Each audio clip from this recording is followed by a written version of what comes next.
the keyword override. Okay. So let me summarize whatever we learned so far. Okay. We learned some of the rules of the inheritance. Okay. So we came up with 6 rules. Okay. We learned some of the keywords that we use in C# to eliminate ambiguity as related to inheritance. Okay. So let's summarize those.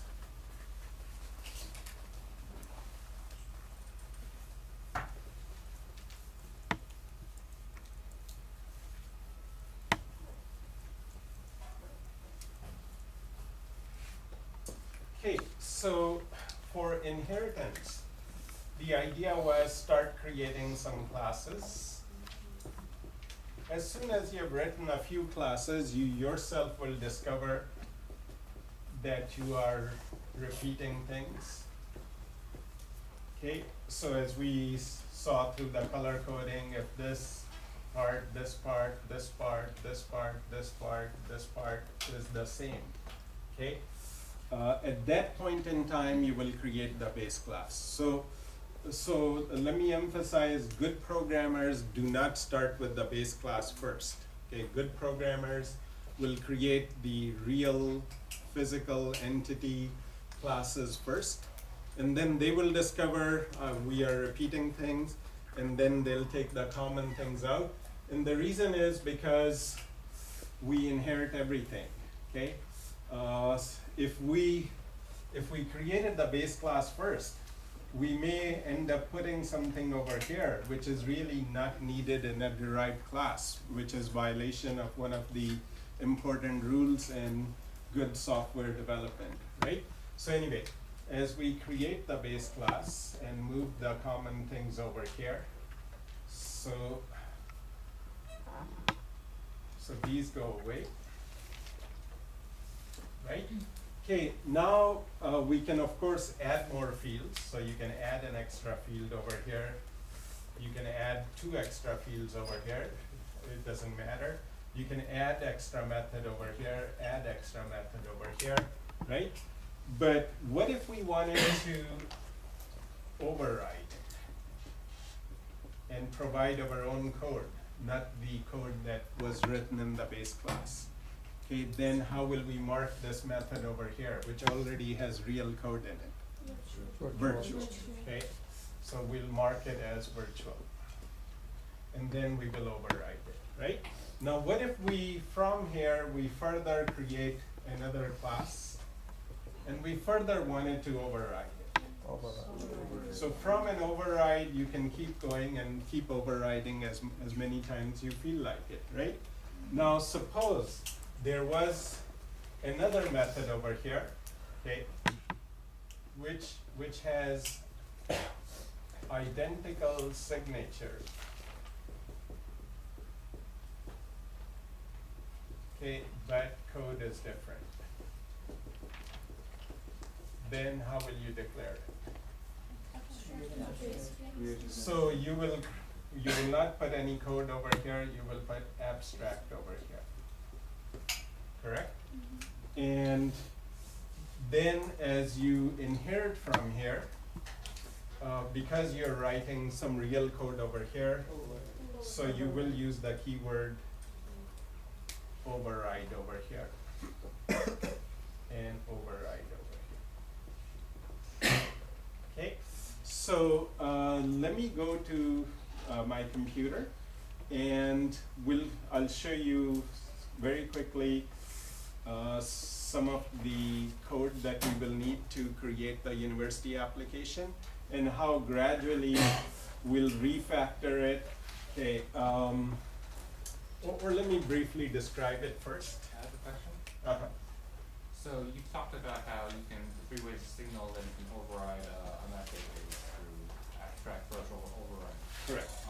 If you're using override to override another method, is it possible to start the chain of override? For example, in the base class, it used override instead of virtual. Would that functionality? No, in the very, very top level class, the chain is started with the virtual keyword. And why virtual? As I explained, I'll go over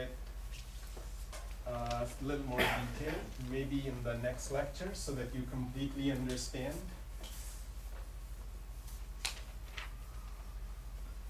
Okay, so now let's pretend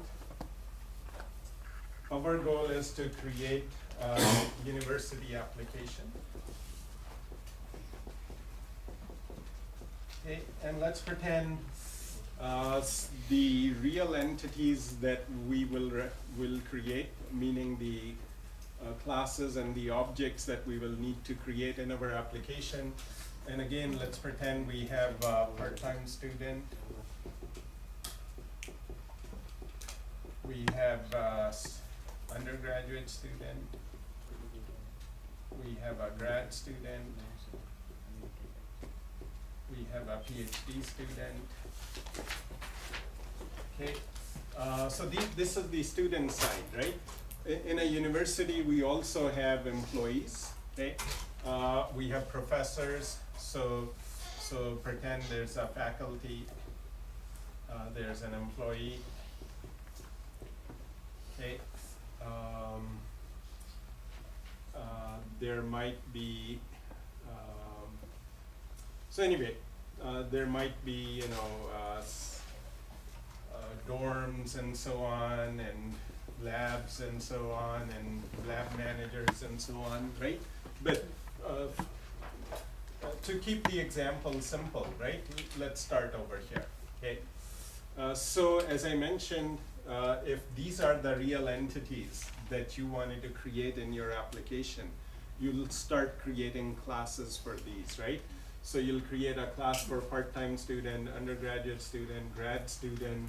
Okay, for right now, let me assume this uses 0.4 times the formula for computing grade, 0.4 times, 0.4 times, let's say 0.5 times for a PhD student, okay?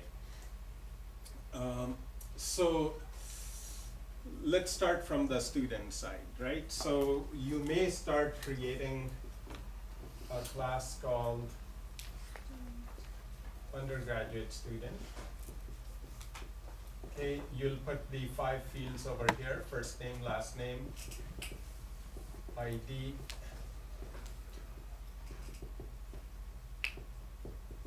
test 1 and test 2, right? Okay, and you will also write the formula for compute grade. And with the 0.4 times whatever code, right? Okay, then you'll start with the grad student. Okay, and let's pretend that these 5 fields are the same, but the extra field is the thesis. And you will write the code for the compute grade, and 0.4 times, so same formula. So as soon as you have created these 2 classes, what will you do? You will create base class, okay? What will you call the base class? Okay, you can, again, you know, in the beginning, even if you didn't pick a perfect name, it's okay. Gradually, you will recognize we need to change things. You will, what's called refactor your code. Okay, so let's go create a base class called student for right now, okay? What are the common things over here? The first 5 fields, right? So let me mark those. Those were the common. So I'll put them in the same color, but thesis is not common. So 5 fields, okay? Is the compute grade the same? Yes. So you will also put the compute grade over here, okay? With 0.4 times whatever code, right? Now, tomorrow, somebody may want to override it and provide a different code. So to allow somebody in the future to be able to inherit from student and change the code for compute grade, what will you mark it as? Virtual. So let's mark this as virtual. Okay. So now over here you will go and inherit from student. inherit from student. So what happens to all the code over here? Disappears. See how easy it is to create the class now? Okay. What happens to the code over here? Only thing remaining is pieces, right? Now let me mention also, we had gone over this before, we always write two constructors, okay? One with as many parameters as the number of fields, and one with no parameters. Because as soon as we write a constructor with parameters, C# takes away the default constructor, right?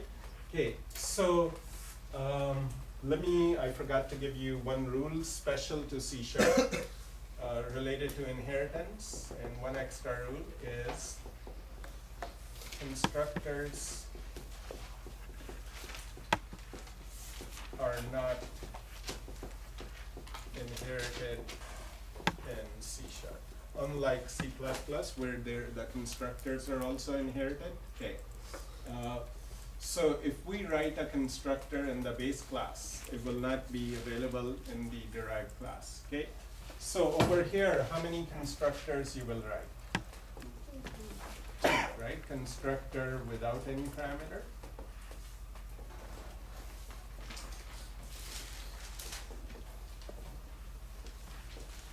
And constructor with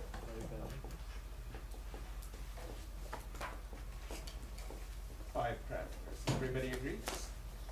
Remember, the constructor has the same name as the class name, no return type. So for example, how will the first constructor look like? Public, student, begin curly, end curly, no code, right? How will the second constructor look like? Public, same name as the class name. Now 5 parameters. For example, string LNM. Sorry, let's start with the first name. FNM, LNM, and int ID, int test1, int test2, right? And then what kind of code over we'll write? We will say first name equal to FNM, last name equal to LNM, this dot ID equal to ID. So again, to eliminate any confusion, when we use the this keyword, we are talking about the field of the class, okay? And this ID is the parameter ID over here, okay? And very similarly, this dot test1 equal to test1, and this dot test2 equal to test2, right? Everybody okay? So now let's go to the student class. How would we write the constructor over here, okay? When we use inheritance, right? So first constructor is easy. We will say public UG student, begin curly, end curly, no code, okay? What about the second constructor? Public UG student, and again, string first name, string LNM, so all the 5 parameters, right? Now, the base class constructor is already doing the initialization of the 5 fields. So in C#, very similar to C++, there is a concept called the initializer list. So in the same row where you're declaring the constructor, you will simply say base, FNM, LNM, ID, test1, test2.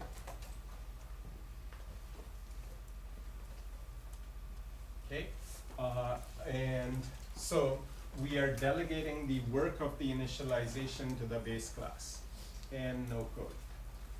So this is how when inheritance is involved, we delegate the work. So base is the keyword used in C# to delegate the work to the base class. Okay, very similar to like in Java, we use the keyword super. Okay, so it's the same thing. Okay, anyway, so that's how you will write the constructors. Okay, so now let's come to the class. What was it? We said grad student will also inherit from student. Okay, you will write the constructor. Okay, first constructor will be parameterless constructor. What about the second constructor in the grad student? How many fields will it have? Six, right? Because remember we added the thesis field over here. Okay, so again, what you will do is you will delegate the work of initialization of the first 5 fields to the base class. Okay, so the constructor that we write over here in the grad student will look exactly like this, with one small difference. For the grad student, there will be one extra parameter over here called thesis, correct? For the grad student, there will be one extra parameter over here, string thesis, not over here. Because the base class constructor only takes 5 fields. So the work of initialization of the first 5 fields will be delegated to the base class. Okay, what about the 6th field now? We have to do it manually. So you will have to say this dot thesis equal to thesis. So this line will be added for grad student class. Make sense? Okay. So I'll be giving you an assignment this week, which will be due next week, where you will create this university application. Okay. So whenever you're writing every class, you will be giving me 2 constructors. Okay. And once inheritance is involved, you will delegate the work as much to the base class as possible. Okay. Anyway, coming to now the compute grade over here. Do we have to write the code for compute grade over here? If it is using the same 0.4 formula? No. Do we have to write the code for the grad student compute grade? No. Let's go to the PhD student. So now if we create a PhD student, so class PhD student, okay, let's pretend it will have one extra field over here. Instead of thesis, the field will be, let's say, dissertation. Okay, so there will be a field over here, dissertation, instead of thesis. And you will also have a PhD advisor and one more extra field over here in the PhD student class. Okay, so where will we inherit it from? Student. Can we add these 2 fields over here? Yes. So yeah, we can add string PhD advisor and string dissertation as an example, right? Okay, you'll provide the constructor over here, default constructor, no parameters, easy. What about the second constructor? How many parameters? 7. The work of initialization of the first 5 will be delegated to our base class constructor, right? Okay. Now let's go, what about the compute grade method over here? How will you declare it? We have to override it. And what does that mean? That in the student, it has to be declared virtual, right? Okay.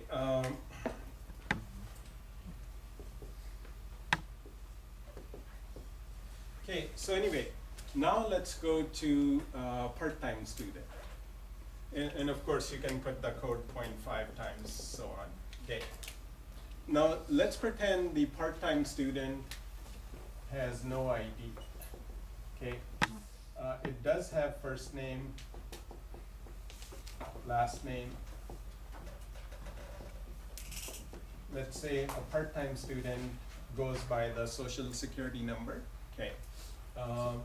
And of course, we'll take test 1, test 2, and let's pretend the formula will be 0.35 for the part-time student. So this is for part-time. So no ID, instead we have social security number. So now let's come over here.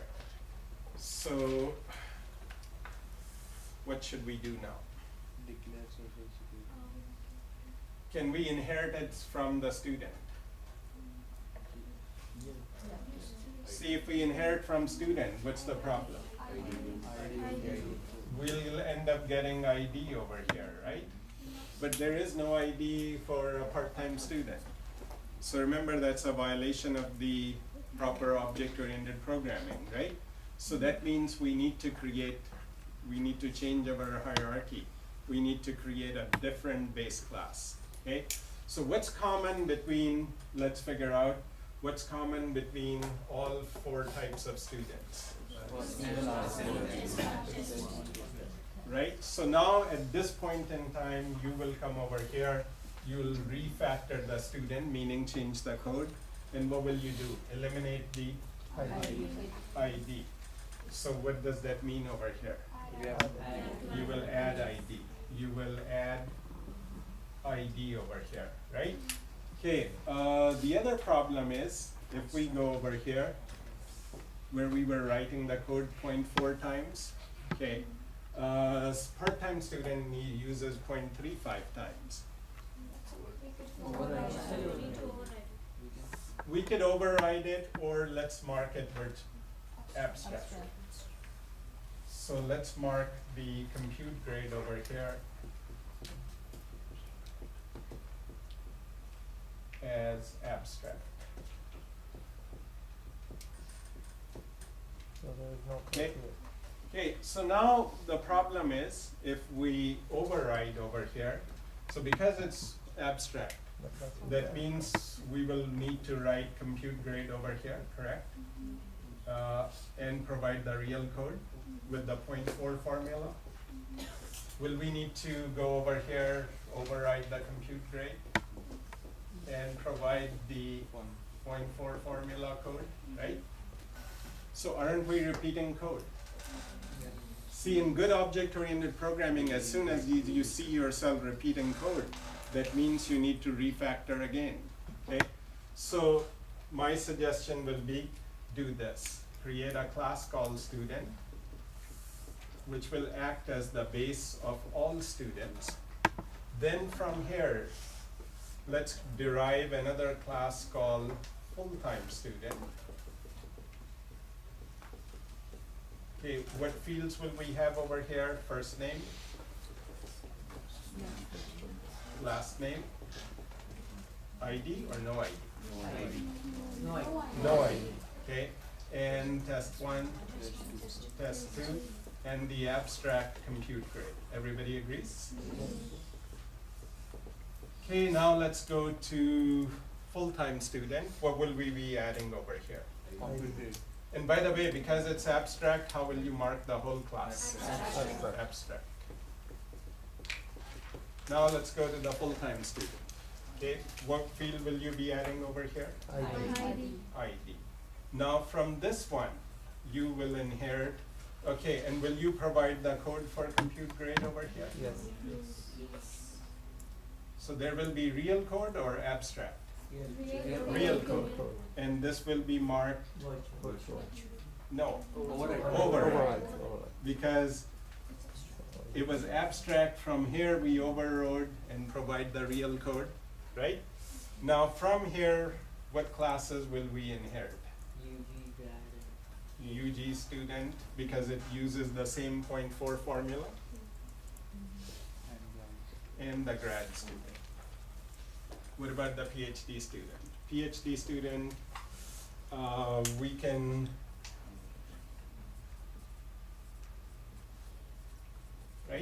So this will have no code for compute grade, correct? And what about this? No code. No code. What about PhD student? Override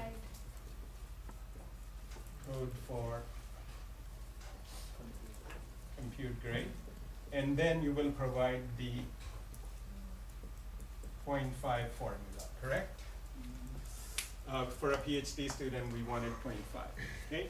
Now, let's go to the part-time student. Where will the part-time student inherit from? So part-time student will not inherit from a full-time student. So from here, we will inherit part-time student. What fields will we add over here? Social security number. And what else will we do? Override compute grade with the 0.35 formula, right? So we said this is 0.35 formula for part-time student, right? Okay, so our hierarchy, as you can see, will look something like now. Student. From student, we go to full-time student. Is this abstract? Yes. What about this one? Is this abstract? No. Okay, see, even though there's no abstract method over here, okay, you should still mark it as abstract. Reason is because the real entities that exist in the real world, there's no such thing as a full-time student. See, even if you see some student, you ask them, they'll say, I'm an undergraduate student or I'm a grad student. They will, so because it's just our own classification, okay, you will mark it as abstract to prevent anybody from creating an object of full-time student. Professor, Okay. but in the full-time student, we are writing the function Yeah. with a real code. You can still have real code in it in an abstract class. Okay. The only thing is you cannot create an object of it. Okay. So from here, as we discussed, we will create undergraduate, grad student, and PhD student, right? And from here, we will create part-time student. Okay, what time it is? Do I have a few more minutes? No? All right. Okay, so I'll create an assignment, put it on the website. Okay, so this will be due next week. So you have to write the real code using Visual Studio for all these classes. As you are writing the code for faculty, anyway, I'll explain what fields they have, and you will submit it next week. And how to submit it, I'll put it on the website. So this will be due Wednesday.